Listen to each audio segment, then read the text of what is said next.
When I lost what every man can lose, I used to have printing machines as far back as 1980 with an American white girl as my manager. After the Greater Lagos for Christ Crusade, where we had 5,000 choristers, 1,500 ushers, 23,000 prayer volunteers, and 54 denominations coming together to harness and husband the resources of Christians in Lagos and declare Lagos a mission field for Christ. I hired 80 motorway buses. The drivers were paid twice their normal allowance. So if you were not coming to that program, they will not pick you. All those who came after 6 p.m. could not find where to sit. And I was on 1 month fast, which I did for 15 years, that God may reveal himself to me, that God may make me a creator of my circumstances, not a victim, that God may grant me kingly anointing, that God may grant me an insightful prophetic revelational knowledge of the Bible, that God may become my close friend.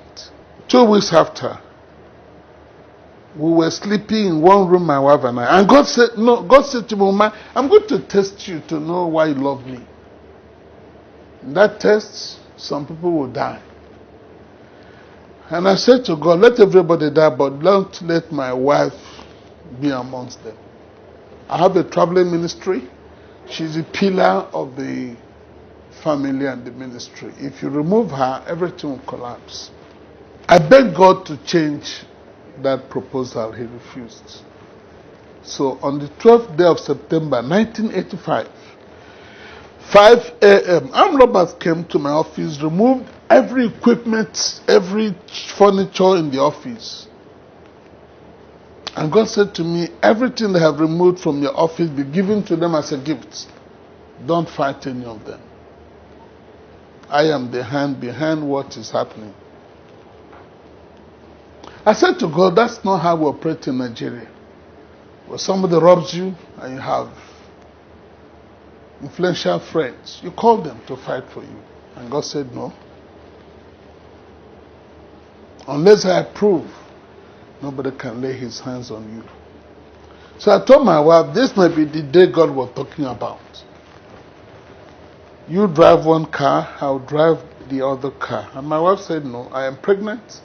And we'll have a driver paid to drive. Let him drive.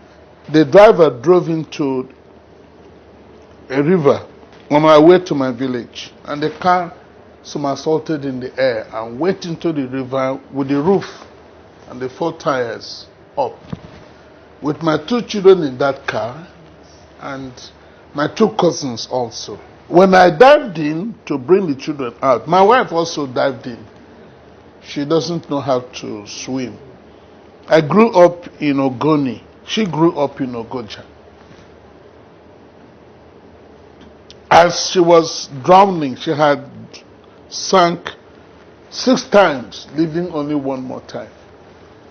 They called me and said, your wife is drowning behind you. So I abandoned the children and turned to her. Used 1 hand to carry her, 1 hand to swim, and brought her to the shore. I later went back and brought the children out, put them in a car to take them to where I could pray for them or give them medical attention. A car from the opposite direction drove into the car I was driving. The bumper flew out. The bonnet flew out. A young man who came in a bus stopped and said to me, Reverend, the bus that carries your musicians caught fire. We're not sure how many are alive. The same day. I remember God said to me, on that day I will not answer your prayer. I want to test you. So I said to my wife, there's nothing we can do. God had already overruled, so let's go. But the next morning I went to preach. Reverend Obasi, an in-law to Dr. Wakama. I didn't know how he got to the church. He said, "You're not emotionally fit to pray or preach that morning." And I told him, "You are wrong, sir. Every one of us will go over to the other side of life. No man is allowed to remain on the sunny side of life." Jesus said to his disciples, "Go over to the other side." And they ran into a storm. Not because they committed fornication or they stole. No. It is the way God runs this life. That a day will come to every one of us where midday will become midnight. Where health will collapse. Where marriage will collapse. But you must learn how to say what Job said. Job said, "He who gave has taken. Glory be to his name." He said, "I went to the left-hand side where I used to see him, God. He was not there. I turned to the right, he was not there. But he knows the way that I now take. When he has tried me, I shall come forth like gold." In 1986, while I was preparing for Greater Ibadan for Christ Crusade with 6,000 first choir, God said to me, "For handling that accident well, I'll now give you an anointing that will attract 100 angels to go wherever you go. And whatever you open your mouth to say, I shall do it."